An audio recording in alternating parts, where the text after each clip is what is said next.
అందరికీ నమస్కారం. సాధారణంగా మత్స్యకారుల ఇళ్లల్లో దాదాపుగా ప్రతిరోజు చేపల కూర ఉంటూనే ఉంటుంది.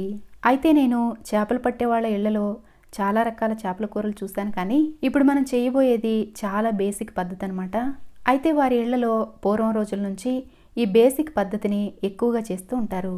చాలా సింపుల్గా చేసినా కానీ ఎంతో రుచిగా ఉండే ఈ కూర చేయడం కోసం ముందుగా ఇలా ఒక నిమ్మకాయ సైజ్ అంత చింతపండుని తీసుకొని కడిగి నీళ్లు పోసి నానబెట్టి రసం తీసి రెడీ చేసుకోవాలి.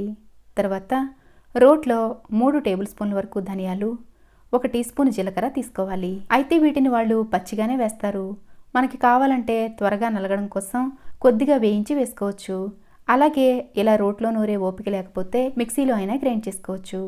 ఇప్పుడు చాలా కొద్దిగా అల్లం, 10-15 వరకు వెల్లుల్లి రెబ్బలు వేసి ఇదంతా కూడా మెత్తగా దంచుకోవాలి.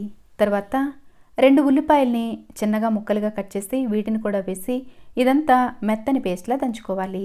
ఆవాలు, మెంతులు, తాలింపు, టమాటా ఇలాంటివి ఏమీ లేకుండా, అసలు వేయించే అవసరం ఏమీ లేకుండా అన్నీ కలిపి పెట్టి చేసుకునే ఈ ప్రాచీన పద్ధతిలో చేసే ఈ పులుసు కోసం ఎలాంటి చేపనైనా తీసుకోవచ్చు.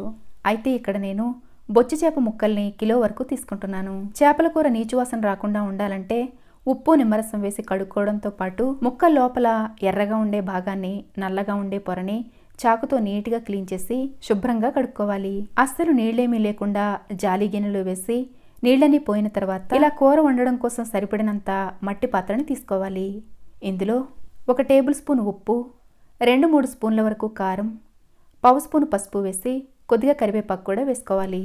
కోస్టల్ ఏరియాస్లో చేసే ఈ పద్ధతిలో కరివేపాకు తప్పనిసరిగా వేసుకోవాలి.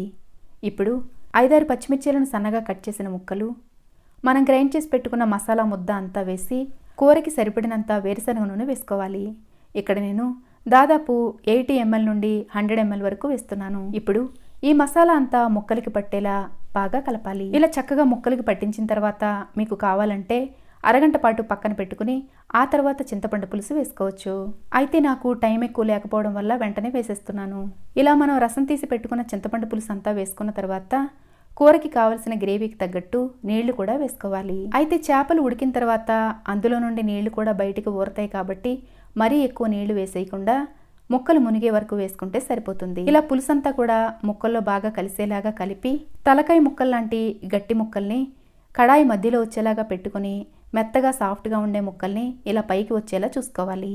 ఇప్పుడు స్టవ్ ఆన్ చేసి కడాయి పెట్టుకుని మూత పెట్టి మంట లో ఫ్లేమ్లో మాత్రమే ఉంచి 10 నిమిషాల పాటు ఉడకనివ్వాలి. 10 నిమిషాల పాటు ఉడికేసరికి ఇది ఇలా కుతకుతలాడుతూ ఉడకడం స్టార్ట్ అవుతుంది. ఇప్పుడు ముక్కలు అడుగు పట్టేయకుండా ఉండడం కోసం కడాయిని ఇలా కదిలించాలి. ఇప్పుడు మళ్ళీ మూత పెట్టి మరొక 30 నిమిషాల పాటు ఉడికించాలి. అయితే మధ్య మధ్యలో మూత తీసి ఇలా కడాయిని జాగ్రత్తగా కదిలించాలి. అలాగే మధ్యలో ఒకసారి టేస్ట్ చెక్ చేసుకుని ఉప్పు లాంటివి ఏమైనా తక్కువైతే అడ్జస్ట్ చేసుకోవచ్చు. చాలామంది చేపల పులుసుని 10 నిమిషాల్లో ఉడికించేసి దించేస్తూ ఉంటారు, కానీ మంట లో ఫ్లేమ్లో మాత్రమే ఉంచి కూరని ఉడికించడానికి దాదాపు అరగంట నుండి 3/4 గంట పాటు టైం పడుతుంది. కూర చక్కగా ఉడికినట్లయితే పైన వచ్చే నొరగలాంటిదంతా పోయి చక్కగా ఆయిల్ సపరేట్ అవుతూ ఉంటుంది. కూర ఇలా మసాలాల్లోనూ చింతపండు పులుసులోనూ ఎక్కువసేపు ఉడకడం వల్ల ముక్క గట్టిపడి మంచి రుచిగా ఉంటుంది. చక్కగా రెడీ అయిపోయిన ఈ కూరని చివరిలో కొద్దిగా కొత్తిమీర చల్లుకొని వేడివేడి అన్నంతో కానీ, రాగి ముద్ద, జొన్న రొట్టెలు, చపాతీ దేనితో సర్వ్ చేసుకున్నా బాగుంటుంది. పాతకాలం పద్ధతిలో జాలర్లు చేసే ఈ చేపల పులుసు మీకు కూడా నచ్చినట్లయితే లైక్ చేయడం మర్చిపోకండి. Thanks for watching.